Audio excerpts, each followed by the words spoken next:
இங்க நிறுத்துங்க.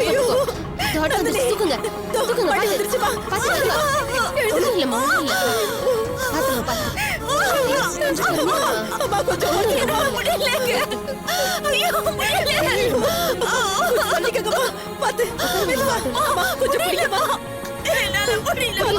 பாத்து மெதுவா மெதுவா மெதுவா மெதுவா சீக்கிரமா சீக்கிரமா.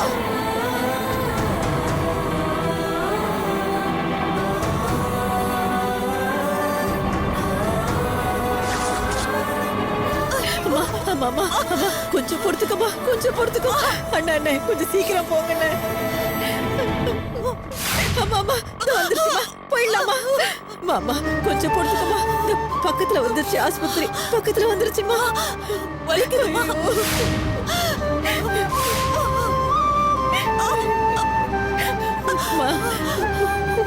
ஒண்ணு இல்லடாமா ஒண்ணு இல்லடா ஒண்ணு இல்ல ஆஸ்பத்திரி பக்கத்துல வந்துருச்சுடா. அழாதம்மா ஒண்ணு இல்லப்பா ஒண்ணு இல்ல. ஐயோ ஐயோ ஐயோ கடவுளே என் பொண்ணுக்கு எதுவும் ஆயிடுச்சு.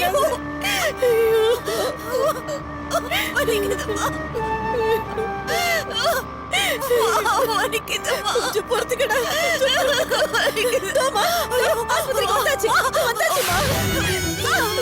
நந்தினி ஒண்ணு இல்லடா பயப்படாத. வலிக்குதுமா. ஒண்ணு இல்லடாமா ஒண்ணு இல்ல. கொஞ்சம் பொறுத்துக்கடா. முடியல பொறுத்துக்கமா. ஐயோ முடியலமா. கடவுளே அம்மா. ஐயோ அம்மா நந்தினி ஒண்ணு இல்லம்மா ஒண்ணு இல்ல. நீங்க வெளியே இருங்க.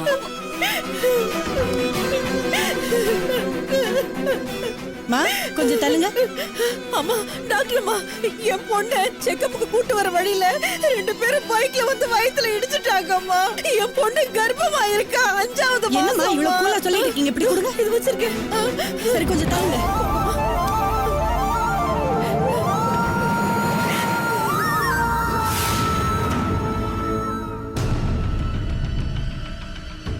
இரு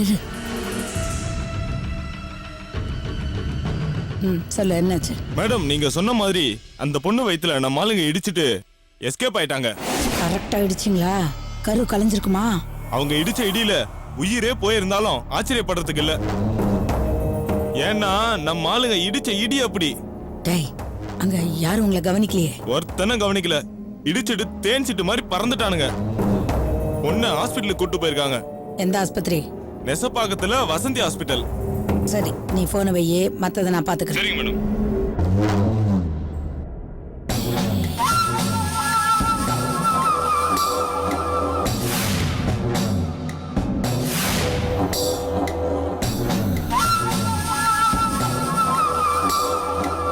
ஹலோ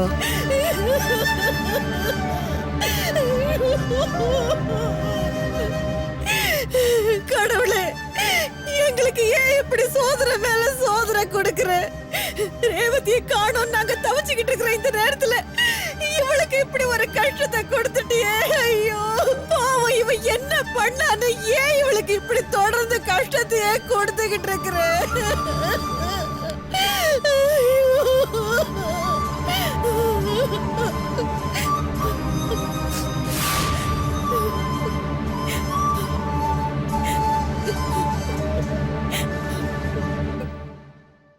சொல்லு வள்ளி, என்ன டாக்டர் அம்மாவை பாத்தீங்களா? என்ன சொன்னாங்க? ஒன்னும் பிரச்சனை இல்லையே? வள்ளி என்னமாச்சு? ஏன் அழற? அழாம விஷயத்த சொல்லு வள்ளி. அழாம என்னன்னு சொல்லு.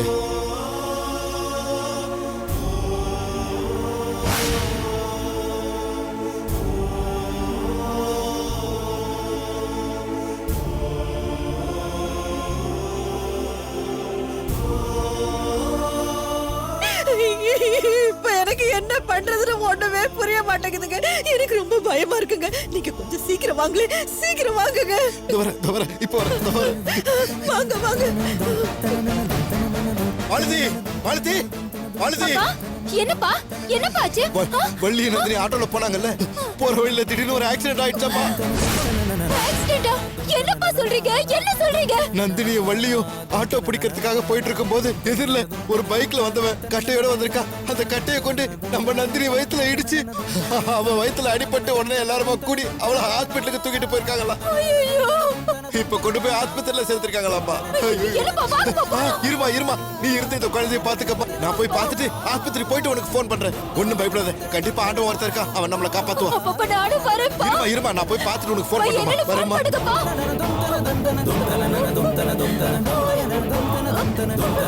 கடவுளே!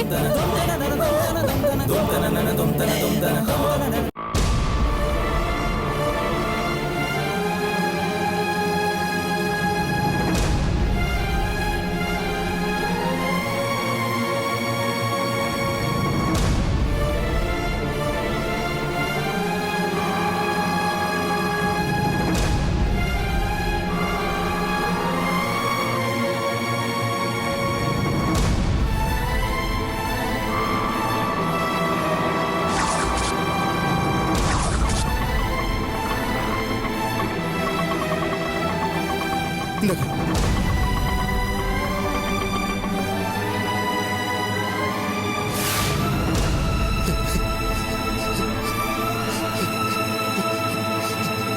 வள்ளி, வள்ளி. என்னாச்சும்மா? என்னங்க இது? நம்ம யாருக்கு என்னங்க பாவம் பண்ணோம்? ஏங்க கடவுள் நம்மள இப்படி சோதிக்கிறாரு? டாக்டர் என்ன சொன்னாங்க? நந்தினிக்கு இப்ப எப்படி இருக்கு? உள்ள செக்அப் பண்ணிட்டு இருக்காங்க. என்ன சொன்னாங்க? எனக்கு ரொம்ப பயமா இருக்கு. எதுவுமே அழாத சொல்லுங்க. அழாத. டாக்டர் வரட்டும், நான் பேசுறேன். அழாத. டாக்டர், உள்ள இருக்க நந்தினியோட அப்பா தான் நான். என் மகளுக்கு எப்படி இருக்கு? அவளுக்கு ஒண்ணு ரொம்ப ஆபத்து பெயின் இல்லையா? இருக்கிறதுனால இன்ஜெக்ஷன் போட்டிருக்கேன். இப்ப அவங்க மயக்கத்துல இருக்காங்க. உயிருக்கு ஒண்ணும் ஆபத்து இல்ல, அவங்கள காப்பாத்திரலாம். பத்தாவதுக்கு அவங்க வயித்துல பலமா அடிபட்டதுனால அவங்க வயித்துல வளர குழந்தைக்கு ஆபத்து நிறைய இருக்கிறதுக்கு சான்சஸ் இருக்கு.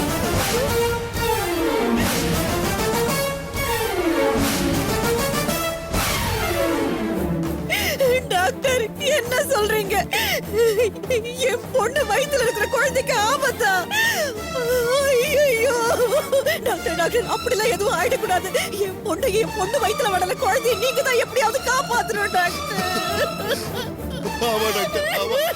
என் பொண்ணு வாழ்க்கையில எவ்வளவோ பிரச்சனைகள் இருக்கு.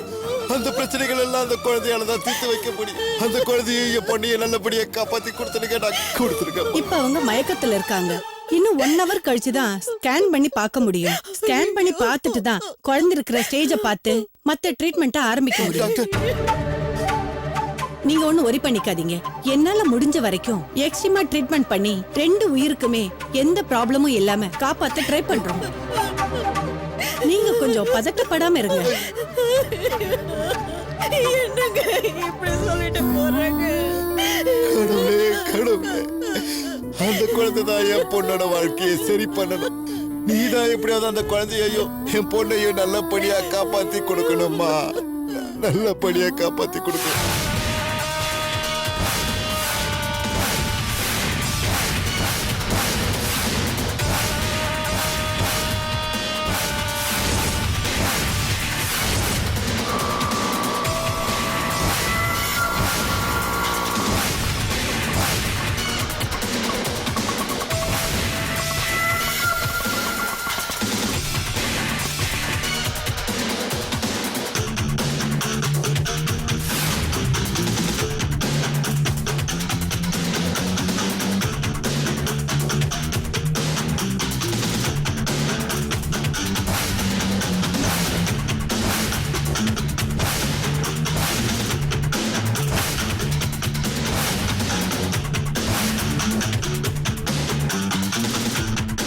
வணக்கம் மேடம். மேடம், இவங்க வசந்தி ஹாஸ்பிட்டல்ல வேலை செய்யற நர்ஸ், பேரு கவிதா. வணக்கம் மேடம். மேடம், விஷயம் என்னன்னு சொன்னீங்கன்னா நான் தெளிவா சொல்லிடுவேன். அது என்னங்கிறத நானே அவங்கள்ட்ட சொல்லிக்கிறேன். இது நீ அவங்கள கூட்டிட்டு வந்ததுக்காக உனக்கு. சரிங்க நீ மேடம். போய் ஆட்டோல வெயிட் பண்ணு. நான் இவங்க கிட்ட பேசி அனுப்பி வைக்கிறேன். Thanks madam. கவிதா, மேடம் சொல்றதை கேட்டீங்கன்னா நாம கேட்டதை கொடுப்பாங்க. நான் வெயிட் பண்றேன். வரேன் மேடம்.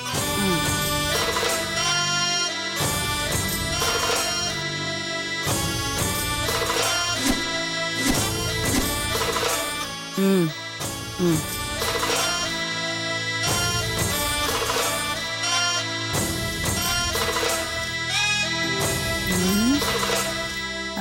நீ அந்த ஆஸ்பத்திரியில எத்தனை வருஷமா வேலை பார்க்குற? 8 வருஷமா ஒர்க் பண்றேன் மேடம். என்ன சம்பளம் வாங்குற? சேலரி 7000 ரூபாய். உன் வீட்டுக்காரர் என்ன வேலை பார்க்கறாரு? அவர் ஒருத்தர்கிட்ட கார்பெண்டரா வேலை பார்த்துட்டு இருக்காரு. அவருக்கு மாசம் ஒரு 20,000 ரூபாய் சம்பளம் வருமா? சரியா சொல்ல முடியாது மேடம். ம். வேலை வர்றதை பொறுத்து தான். சில மாசம் 15-20 ரூபாய் சம்பாதிப்பாரு, சில மாசம் 10-15 ரூபாய் சம்பாதிப்பாரு, சில மாசம் ஒண்ணுமே எதிர்பார்க்க முடியாது மேடம். எப்படி சமாளிக்கிறீங்க? கஷ்டம்தான், என்ன பண்றது?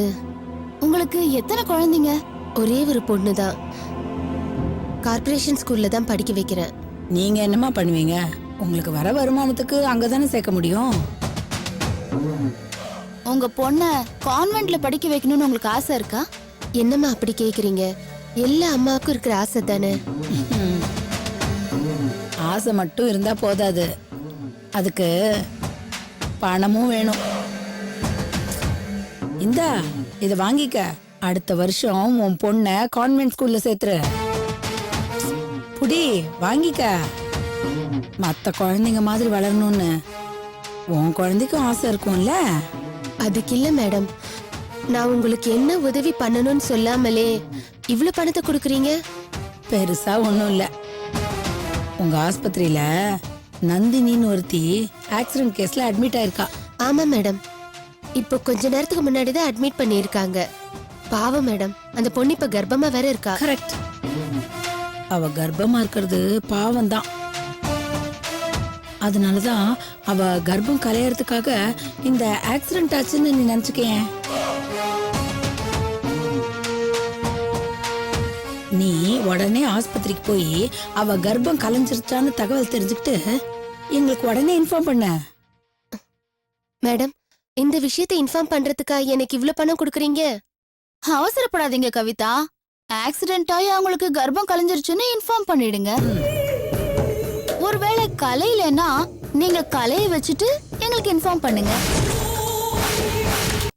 ஐயோ மேடம், கருவுல இருக்கிற குழந்தைய கலைக்கிறதா? என்னால முடியாது. நான் அந்த மாதிரி எல்லாம் செஞ்சதில்ல மேடம். நான் ஏதோ வறுமையில ஆஸ்பத்திரியில இருக்கிற மருந்து மாத்திரை எல்லாம் திருடி வித்திருக்கேன். அந்த மாதிரி ஏதோ ஒரு வேலைக்காக தான் கூப்பிட்டிருக்கீங்கன்னு நினைச்சு வந்தேன். ஆனா இவ்ளோ பெரிய வேலையா சொல்றீங்க. என்னால முடியாது மேடம், என்ன மன்னிச்சிருங்க. அடடடடா கவிதா, எதுக்கு பதட்டப்படுற? இரு இரு இரு, நாங்க என்ன இப்போ யாரையாவது துரத்தி துரத்தி வெட்டிட்டு வான்னு நான் சொல்லிக்கிட்டு இருக்கோம்? ஒரு ஊசியாலேயோ சின்ன ஒரு மாத்திரையாலேயோ எரேஸ் பண்ணி விடுற ஒரு சாதாரண வேலையை தானே உன்னை செய்ய சொல்றேன். அதுக்கே இவ்ளோ பயப்படுற? இல்ல மேடம், நான் ஒரு நர்ஸா இருந்துகிட்டு அப்படியெல்லாம் பண்ண முடியாது. அத நான் என் தொழிலுக்கே செய்யற பெரிய துரோகம். இந்த உலகமே உன் குழந்தைக்கு துரோகம் பண்ணிக்கிட்டு இருக்கு கவிதா. அது ஏன் உனக்கு புரிய மாட்டேங்குது? ஆமா கவிதா, உங்க சர்வீஸ்ல நீங்க எத்தனை பேரோட குழந்தைய காப்பாத்தி கொடுத்திருப்பீங்க. அவங்கள யாராவது ஒருத்தர் உங்க குழந்தைய நல்ல ஸ்கூல்ல படிக்க வைக்கணும்னு ஹெல்ப் பண்ணிருக்காங்களா? அட்லீஸ்ட் டெலிவரிக்கு அப்புறம் அவங்கள யாராவது ஒருத்தர் உங்க முகத்தையாவது ஞாபகம் வச்சிருக்காங்களா சொல்லுங்க. கவிதா, இந்த உலகமே ஒரு மாதிரி திருட்டுத்தனமானதுதான். இதுல யார் மேல பழி போடுறதுக்கும் யாருக்கும் தகுதி கிடையாது. கொஞ்சம் அப்பாவியா இருக்கிற வியாபாரி ஏமாந்தா அவங்கிட்ட பணக்காரவத்த 50 ரூபா கத்திரிக்காவை 5 ரூபா கொடுத்து வாங்கிட்டு போறவன் அவன் அதை சமைச்சு சாப்பிட்ட உடனே அந்த பாவம் என்ன அவனை கொன்னுடுவா போகுது. ஒரு விஷயத்த நல்லா புரிஞ்சுக்க கவிதா, இந்த உலகத்துல தப்போ சரியோ கிடைக்கிற வாய்ப்பை சரியா பயன்படுத்திக்கிறவன் கடைசி வரைக்கும் சந்தோஷமா வாழ்வான். இது தப்பு அது சரின்னு தடுமாற்றத்தோட பாக்குறவன் கடைசி வரைக்கும் எல்லாத்தையும் பார்த்துக்கிட்டு ஏங்கே சாவான். அந்த ஏக்கம் அவனோட மட்டும் முடிஞ்சிடாது. அவனோட வாரிசும் அவன மாதிரியே எதுவுமே கிடைக்காம ஏங்கே சாவும்.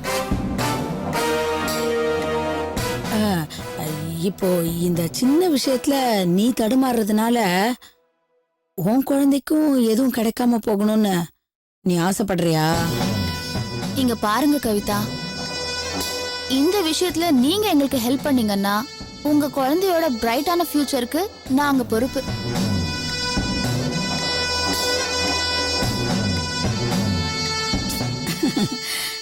இதுல இவ்ளோ யோசிக்கிறதுக்கு எதுவுமே இல்ல கவிதா. தெளிவா சொல்லணும்னா இந்த உலகத்தை கண்ணால பார்த்து இப்படிலாம் வாழ முடியலையே அப்படிலாம் வாழ முடியலையேன்னு ஏங்கிக்கிட்டு இருக்கிற உன் குழந்தையோட ஆசையை நிறைவேற்றுறதுக்காக இன்னும் இந்த உலகத்தையே பார்க்காத எவ்வளோ ஒருத்தியோட குழந்தைய இல்லாம பண்ண போற. அவ்வளவுதான். ஏய், உன் சர்வீஸ்ல டெலிவரி அப்ப 1-2 குழந்தைங்க இறந்தே பிறந்திருக்காதா? அந்த மாதிரி நினைச்சுக்க. என்ன கவிதா இன்னும் யோசிக்கிறீங்க? இவ்ளோ எடுத்து சொல்லி உங்களுக்கு புரியலையா? புரியுது மேடம். நான் பண்ண போற இந்த தப்புனால என் குழந்தை சரியா வளரும்ன்ற நம்பிக்கை எனக்கு வந்துருச்சு. என் குழந்தையோட நல்லதுக்காக நான் இதை செய்யறேன் மேடம்.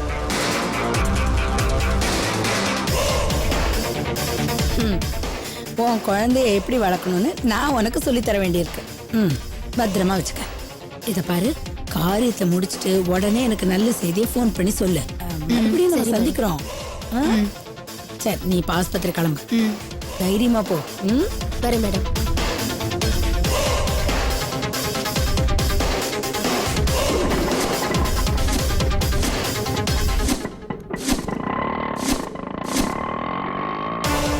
மா, இவ நம்ம சொன்ன மாதிரி சரியா செய்வாளா?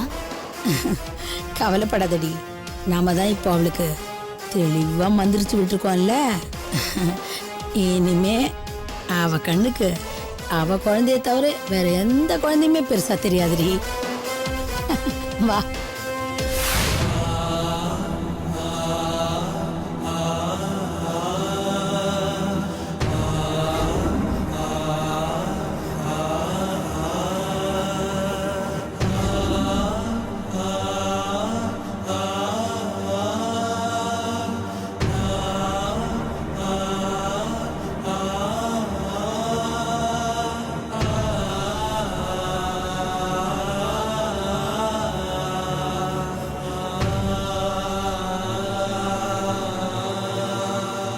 சடனா இப்படி இருந்திருக்க கூடாது. ஸ்ட்ரெயின் பண்ணாதீங்க, ரிலாக்ஸ்.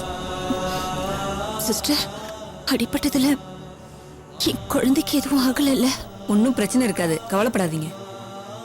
நீங்க கண்ணு முடிச்சதும் டாக்டர் ஸ்கேன் பண்ணி பார்க்கணும்னு சொல்லியிருக்காங்க. ஸ்ட்ரெயின் பண்ணிக்காதீங்க, நான் போய் டாக்டர் கூட்டிட்டு வரேன்.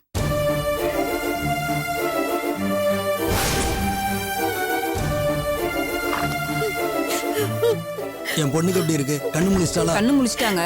நான் போய் பார்க்கலாமா? நீங்க போய் டிஸ்டர்ப் பண்ணாம பாருங்க, நான் போய் டாக்டர் கூட்டிட்டு வந்துடுறேன். ஆமா.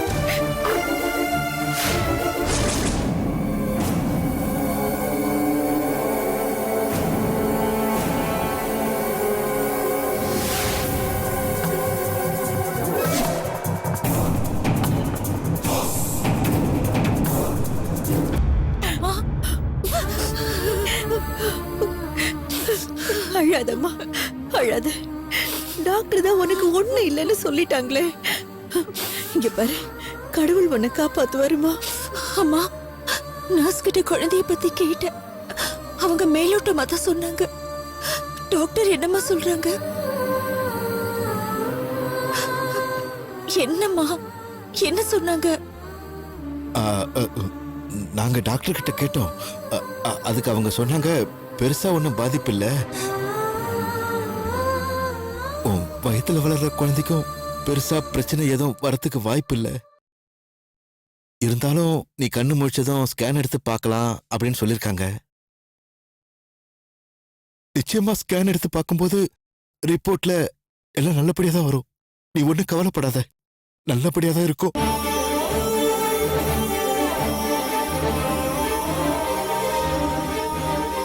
இப்படி எல்லாம் நடக்கும்னு தெரிஞ்சிருந்தா நான் உன்னை இவ்வளவு செக்கப்புக்கு கூட்டிட்டு போன சொல்லிருக்கவே மாட்டேம்மா. அப்படியெல்லாம் சொல்லாதீங்கப்பா. நீங்க நல்ல எண்ணத்துல தான் அமைச்சிருக்கீங்க. ஆனா விதிதான் என்ன விடாம துரத்திட்டே இருக்கு.